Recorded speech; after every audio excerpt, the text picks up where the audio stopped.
السلام علیکم ناظرین۔ پچھلی قسط کے آخر میں آپ نے دیکھا کہ عثمان اور اس کے سپاہی ازن قلعے میں موجود تھے اور انہیں نکولا کی ایک جاسوسہ نے زہر دے دیا تھا جس کی وجہ سے ان کی حالت خراب ہو گئی تھی، لیکن ملن خاتون نے شربت نہیں پیا تھا۔ اس قسط کے آغاز میں ملن خاتون اپنا تھیلا کھولتی ہے اور اس میں سے زہر ختم کرنے والی دوا نکال کر عثمان کو پلانے لگتی ہے۔ اس کے بعد وہ مزید دوائیں نکال کر باقی سب کو بھی پلانے لگتی ہے، جس سے ان سب کی طبیعت سنبھلنے لگتی ہے۔ یہ دیکھ کر نکولا کی جاسوسہ پریشان ہو جاتی ہے۔ کچھ ہی دیر میں تمام لوگوں کو دوا پلا دی جاتی ہے۔ پھر عثمان کہتا ہے کوئی بھی یہاں سے باہر نہیں جائے گا۔ یہ کہہ کر عثمان کھڑا ہو جاتا ہے اور ملن خاتون کو کہتا ہے کمرال ابدال صحیح کہہ رہے تھے۔ اس کے بعد ایک منظر سامنے آتا ہے جب کمرال ابدال کہہ رہے تھے وہاں آپ کے خلاف زہر استعمال کیا جا سکتا ہے اور یہ زہر ختم کرنے والی دوا ہے۔ اس کا ایک گھونٹ ہر قسم کے زہر کے علاج کے لیے کافی رہے گا۔ پھر عثمان نے ملن خاتون کو کہا تھا تم ازن قلعے میں کچھ بھی مت کھانا پینا، اپنے تھیلے میں ایک روٹی رکھ لو اور ضرورت پڑنے پر کھا لینا۔ اگر کوئی غداری ہوئی تو ہماری جانیں تمہاری امانت ہوں گی۔ اس طرح یہ احتیاطی تدابیر پہلے سے کر لی گئی تھیں، جس کی وجہ سے عثمان اور اس کے سپاہی زہر سے بچ جاتے ہیں۔ اس کے بعد عثمان چل کر 3 ملازم عورتوں کے پاس آ جاتا ہے۔ ان میں سے ایک عورت بہت گھبرائی ہوئی تھی۔ عثمان کو اس پر شک ہو جاتا ہے۔ پھر عثمان شربت کا ایک پیالہ اٹھا کر اسے کہتا ہے چلو اسے پی کر دکھاؤ ذرا۔ یہ سن کر وہ بہت پریشان ہو جاتی ہے۔ عثمان دوبارہ کہتا ہے پیو اسے۔ وہ عورت ڈرتے ڈرتے پیالہ لے لیتی ہے لیکن اسے نہیں پیتی۔ اتنے میں وہ ایک خنجر نکال کر اپنا گلا کاٹ دیتی ہے اور ادھر ہی گر کر مر جاتی ہے۔ دوسری طرف کائی قبیلے میں جولیا بالا خاتون کی طرف بڑھ رہی تھی کہ اچانک بالا اس پر حملہ کر دیتی ہے، جس کے بعد دونوں میں لڑائی شروع ہو جاتی ہے۔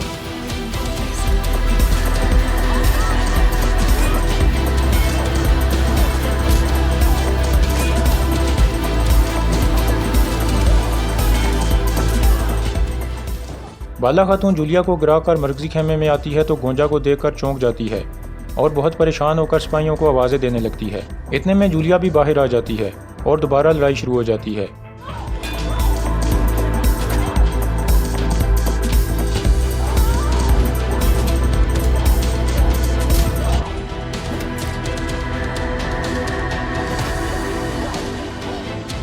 اس طرح بالا خاتون گر جاتی ہے اور وہ اورحان کی حفاظت کرنے لگتی ہے۔ اتنے میں گونجا ہوش میں آ جاتی ہے۔ اسے دیکھ کر جولیا کہتی ہے اس زہر سے تو اب تک تمہیں مر جانا چاہیے تھا۔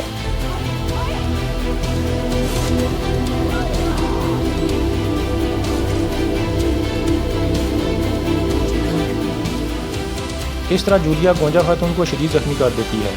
بالا خاتون رونے لگتی ہے۔ پھر جولیا کہتی ہے تمہاری سہیلی ماری گئی، اب تمہاری باری ہے۔ بالا کہتی ہے تم ہی نہیں، اگر تمہاری لگامیں تھامنے والے بھی آ جائیں تو بھی وہ ایسا نہیں کر سکیں گے۔ اسی دوران باہر سلجان خاتون مرکزی خیمے کی طرف دیکھ کر کہتی ہے دروازے کے پہرے دار کہاں ہیں؟ پھر گندز دیکھ کر کہتا ہے والدہ یہ قبیلے کے لوگ نہیں ہیں، اپنا خیال رکھنا۔ پھر وہ بلند آواز میں کہتا ہے سپاہیو، قبیلے میں کچھ لوگ گھس آئے ہیں، جلدی سے یہاں آؤ۔ اس کے بعد لڑائی شروع ہو جاتی ہے۔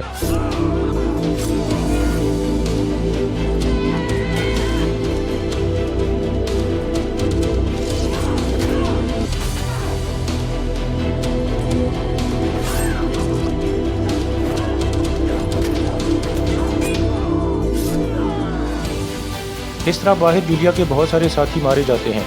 پھر گندز خیمے کی طرف چل پڑتا ہے۔ جب وہ اندر پہنچتا ہے تو جولیا اسے دیکھ کر ساتھ والے خیمے میں بھاگ جاتی ہے اور اندر سے دروازہ بند کر لیتی ہے۔ اس کے بعد وہ پیچھے کی طرف سے خیمے کو کاٹنے لگتی ہے اور پھر وہاں سے باہر نکل جاتی ہے۔ ادھر گونجا شدید زخمی ہو چکی تھی اور بالا اس کے لیے بہت پریشان تھی۔ پھر وہ گندز کو کہتی ہے ہم سب ٹھیک ہیں لیکن گونجا کی حالت خطرے میں ہے، وہ لوگ اس امانت کے لیے قبیلے میں گھسے تھے۔ گندز وہ امانت لے لیتا ہے اور سپاہیوں کو کہتا ہے جلدی سے دروازہ توڑو۔ کچھ دیر میں دروازہ کھل جاتا ہے لیکن جولیا وہاں سے بھاگ چکی تھی۔ پھر وہ سپاہی باہر آ کر گندز کو بتاتا ہے کہ وہ عورت خیمہ پھاڑ کر بھاگ گئی ہے۔ گندز کہتا ہے اس غلیظ کو تلاش کیے بغیر واپس مت آنا راشد۔ یہ سن کر سپاہی باہر نکل جاتے ہیں۔ پھر گندز کہتا ہے میں گونجا خاتون کے علاج کے لیے کمرال ابدال کو تلاش کرتا ہوں۔ یہ کہہ کر وہ بھی باہر نکل جاتا ہے۔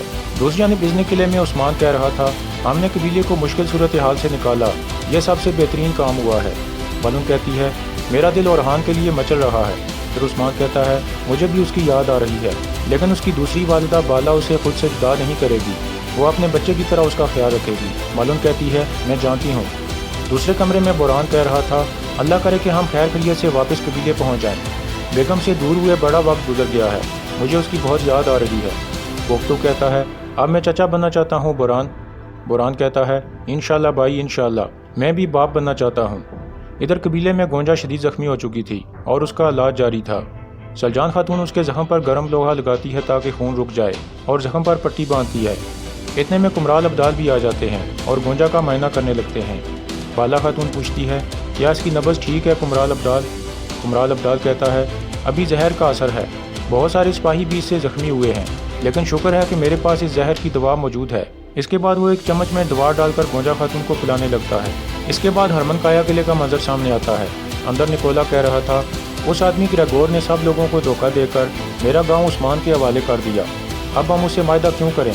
کوسس کہتا ہے کیونکہ وہ ایک پادری ہے، ہر چیز سے بڑھ کر وہ ایک اچھا عیسائی ہے، وہ یقیناً ہمارے ساتھ کھڑا ہوگا۔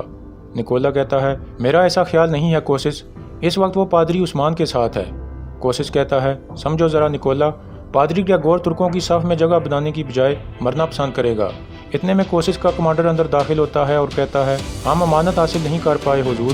یہ سن کر کوسس بہت غصے میں کہتا ہے ہمارا کوئی بھی منصوبہ نفع مند ثابت نہیں ہو رہا، اب ہمیں اس پادری کی ضرورت ہے۔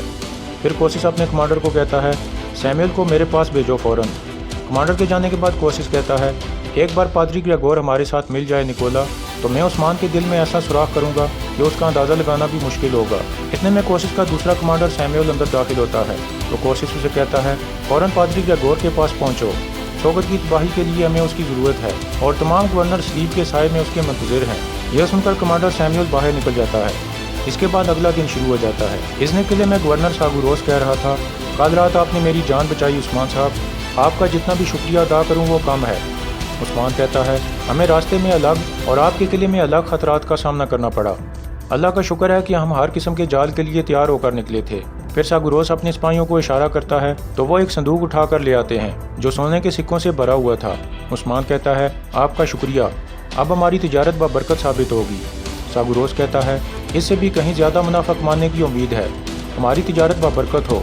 پھر عثمان کہتا ہے آپ کا شکریہ، آپ بالکل فکر مند نہ ہو، ازنک میں کوئی مسئلہ نہیں ہوگا، آپ لوگوں کے راستے اور مال میری حفاظت میں ہے۔ دوسری جانب بلیجک قلعے میں روگاتوس کے سامنے دو بچے کھڑے تھے۔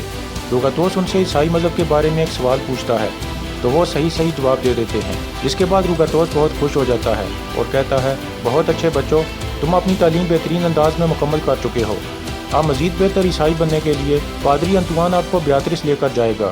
یہ کہہ کر وہ بچوں کو جانے کا اشارہ کرتا ہے اور پھر پادری کو کہتا ہے ان بچوں کو اپنے قبیلے سے دور ہوئے پورے 8 سال گزر چکے ہیں، آپ بہترین کام کرنے میں کامیاب رہے ہیں اور ترک بچوں کو بہترین عیسائی بنانے میں کامیاب ہو گئے ہیں، میں آپ کا احسان مند ہوں۔ پادری کہتا ہے میں اس مقدس جنگ کے لیے ہمیشہ تیار ہوں حضور۔ پھر روگاتوس اسے جانے کا اشارہ کرتا ہے۔ اس کے بعد جولیا اندر داخل ہوتی ہے تو روگاتوس کہتا ہے خبردار مجھے یہ نہ کہنا کہ تم ناکام ہو کر لوٹی ہو۔ جولیا آگے سے کوئی جواب نہیں دیتی تو روگاتوس اسے گردن سے پکڑ لیتا ہے۔ پھر جولیا کہتی ہے میں امانت نہیں لا سکی، میں اس کے بہت قریب پہنچ گئی تھی۔ کچھ دیر بعد روگاتوس اسے چھوڑ دیتا ہے اور پھر ایک طرف جا کر کہتا ہے بچپن کیا ہوتا ہے جولیا؟ بچپن مستقبل ہوتا ہے، بچپن سرسبز و شاداب درخت کی جڑ ہوتا ہے اور ہم ان جڑوں کو کھینچ کر باہر نکال پھینکیں گے، عثمان کے خوابوں پر قبضہ جمائیں گے۔ کل یہ جگہ ترک بچوں سے بھری ہوئی ہوگی، سوگت میں تعلیم حاصل کرنے والے بچے موجود ہیں، وہ کائی قبیلے سے آتے ہیں، اب تم انہیں اغوا کرو گی اور میرے باقی لوگ دوسرے قبیلوں میں بھی یہی کام کریں گے۔ جولیا کہتی ہے میں ترکوں کو مشکل میں ڈالنے والا ہر کام کروں گی۔ اسی دوران عثمان اور اس کے سپاہی واپسی کی طرف روانہ ہو گئے تھے۔ کائی قبیلے میں گونجا کی حالت کافی خراب تھی اور بالا خاتون اس کا خیال رکھ رہی تھی۔ اتنے میں عثمان اور سپاہی واپس قبیلے میں پہنچ جاتے ہیں۔ بالا کو پریشان دیکھ کر عثمان چونک جاتا ہے اور پوچھتا ہے کیا ہوا ہے بتاؤ مجھے۔ اتنے میں گندز بھی آ جاتا ہے تو عثمان کہتا ہے بتائیے بھائی جان کیا ہوا ہے، لیکن وہ کچھ بھی جواب نہیں دیتا۔ اتنے میں بران گونجا کے بارے میں سوچ کر پریشان ہو جاتا ہے اور خیمے کی طرف بھاگنے لگتا ہے۔ پھر ملن خاتون اورحان کہتے ہوئے اندر کی طرف چل پڑتی ہے تو گندز کہتا ہے اورحان ٹھیک ہے، کل رات حملہ ہوا تھا عثمان صاحب، وہ امانت حاصل کرنے کے لیے قبیلے میں گھسے تھے لیکن وہ حاصل نہیں کر پائے، ہمارے کچھ سپاہی شہید ہو گئے ہیں، گونجا خاتون شدید زخمی ہے۔ یہ سن کر عثمان کافی پریشان ہو جاتا ہے۔ ادھر بران اپنے خیمے میں پہنچتا ہے اور گونجا کو اس حال میں دیکھ کر سخت پریشان ہو جاتا ہے۔ عائشہ خاتون روتے ہوئے باہر نکل جاتی ہے۔ بران کہتا ہے گونجا یہ کیا ہوا ہے تمہارے ساتھ؟ گونجا بے ہوش تھی۔ پھر بران کہتا ہے میں قسم کھاتا ہوں کہ میں ان لوگوں کو نہیں چھوڑوں گا، تم بس ایک بار اپنے پیروں پر کھڑی ہو جاؤ، تمہارے بہنے والے خون کے ہر قطرے کا حساب لوں گا اور ایک ایک کر کے انہیں قبروں تک پہنچاؤں گا۔ اتنے میں گونجا ہوش میں آ جاتی ہے اور مسکراتے ہوئے کہتی ہے تم آ گئے بران؟ تو بران کہتا ہے میں آ گیا لیکن بہت دیر کر دی، میں تمہاری حفاظت نہیں کر سکا، کاش کہ تمہیں لگنے والی تلوار پہلے میرے دل کو چھلنی کرتی۔ گونجا کہتی ہے تم آ گئے، شکر ہے میں نے تمہیں دیکھ لیا۔ پھر بران کہتا ہے پہلے تم اپنے قدموں پر کھڑی ہو جاؤ، میں تم سے وعدہ کرتا ہوں کہ کبھی تم سے دور نہیں جاؤں گا، میں قسم کھاتا ہوں۔ اس کے بعد وہ دونوں رونے لگے۔